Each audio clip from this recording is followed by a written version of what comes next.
Hey guys, welcome to the channel. My name is Source of Food, and this is where we go down memory lane and we talk about childhood memories. Memories as they were back in the 60s and the 70s and maybe a little bit into the 80s. Yeah, that time period. And I can recall as a kid, we had to do a lot of stuff. Growing up in rural Jamaica, where I'm from, Manchester to be exact, there are times when we had to do all sort of chores. But one of the things we had to do as kids, was to take care of the animals around that we had at home. So we would have a pig or two, we would have some goats, and would have chickens. So from time to time, or I shouldn't say from time to time, every day it's part of our job to put the goats out to pasture. Back home we just say we tie out the goats. We put out the goats, to graze, and feed the chickens if we had food. That was if we had feed to give them, because we could barely feed ourselves. Moreover, to feed, chickens and pigs. Yeah. So talking about pigs, so we would have pigs at home. We would have, some goats and some chickens, and so we were, as kids, it was part of our responsibility to help to take care of those animals. But today I want to talk about an animal that most neighbors would have had one at home, or two, or three if they could afford it. And that animal is the pig, right? The pig was a common animal that would be found in many homes. And that is partly because people rear these animals for food. You buy a little pig when it's born from a sow may have a whole brood of pigs, and you'd buy one from the neighbor or someone in the community who have a whole batch of piglets, and then you keep it at home, and you feed it and grow it up until it's mature. We butcher it and we eat it. That was life back then in Jamaica. But raising a pig had its adventures, had its challenges sometime, right? For those who could afford it, they would have a pigsty or a pig pen, and you would have that animal in the pig pen there, and you would feed it there. But most individuals, most of the neighbors who or the people who I knew, in my community, who had one or two pigs, the pigs were tethered. They were tied, so they wouldn't roam, and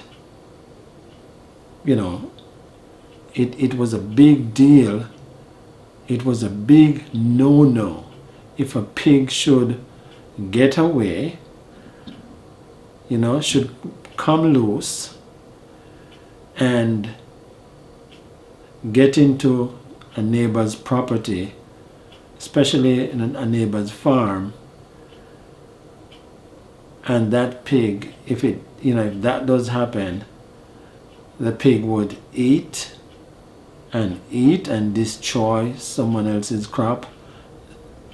That was a big no-no, right? So it was important then that if you had a pig at home, that pig be properly secured. And the way pigs were secured, at least in my community, they were tied on one of the front foot, right? A rope. The rope that is used to tether them or to tie them, that rope was attached to one of the front feet of the pig, right? So that was a common way that we kept, we kept the pig in check, right? But there are times when for some reason the rope becomes loose. It would happen mainly during the rain, when it's raining, or especially during a rainy season, or if the for some reason the rope should, it's not a good quality rope, or the rope just became loose for whatever reason, and the pig would get away, right? And when a pig get away, especially in the rain, that's a big deal. So I can recall as a kid, we had that kind of scenario, and I can tell you, you better find that pig fast, because you don't want that pig get into a neighbor's crop or any kind of garden or whatever. Well, you don't even want the pig get into your garden, moreover another neighbor's garden. So I can recall, man, it was horrifying when you go in the evening or wherever to bring the pig closer to home, and when you check it out, the pig is not there. Worse if it happened during the rainy season. So I can recall as a kid, man, we had to be out searching to find the pig. Nobody know where the pig is. And so, 2 or 3 of us would be all over the place searching for this pig. And some of these pigs, they were not really cooperative, especially the younger ones. They see you coming and they make a dash for it, even though they were domesticated. So I can recall as a kid, sometimes, man, we are out searching for the pig. You get a bit close to the pig to grab one of the back feet, and by the time you get to the back foot, the pig gone. We try, we get a bit closer. We make a try again, to get a hold of the pig, and the pig take off again. And you would have this going on for 15, 20 minutes, half an hour sometimes, until finally somebody's able to make a good dive and down and grab one of those back foot, and then two or three of us would kind of would run in to assist and get that pig down, man, and and get back the rope on one of the foot. Oh my goodness. Then some of the times when you get the pig down, the squealing,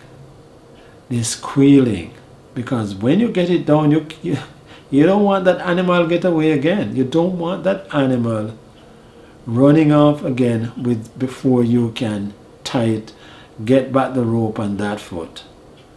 You understand? So you can imagine the squealing of some of these pigs. It was like crazy. Yeah, so I look back at some of those scenarios, those kind of memories I have, my childhood growing up, and those kind of adventures around the house. And there were fun times, there were challenging times, but there were also fun times. Make me laugh, bring back a smile to my face. So what were some of the challenges, the things that you had to do? What were some of the things you had to do as a kid, as a kid growing up back home? Did you have to take care of the animals around the house? Did you have a lot of domesticated animals at home? Did you have to feed them? Did you have to take them out to pasture? Did you have to, what kind of care did you had to do, to help your parents and all of that? Did you have to wake up in the morning and go feed the pig to tie the goats out, take the cows out to pasture, feed the chickens. Yeah, a lot of kids had to do all of that before they leave for school in the morning. What did you have to do? What were some of the things you had to do? Leave some comments in the comment section below, and let me hear about it. So if these are the kind of videos that you like and you want to hear more of my thoughts and my recollections, why don't you subscribe to the channel? Hit that subscribe button. If you like this video today, you found it entertaining, it brings back memories of your childhood, hit the like button, right? So until we talk again, take care of yourself. We are still living in challenging times. It's April of 2021 right now, and things are still rampant out there with this virus that is going around. A lot of people are still sick and in hospital. So if you can't be good, be careful. Until we meet again, Source of Food here. Take care.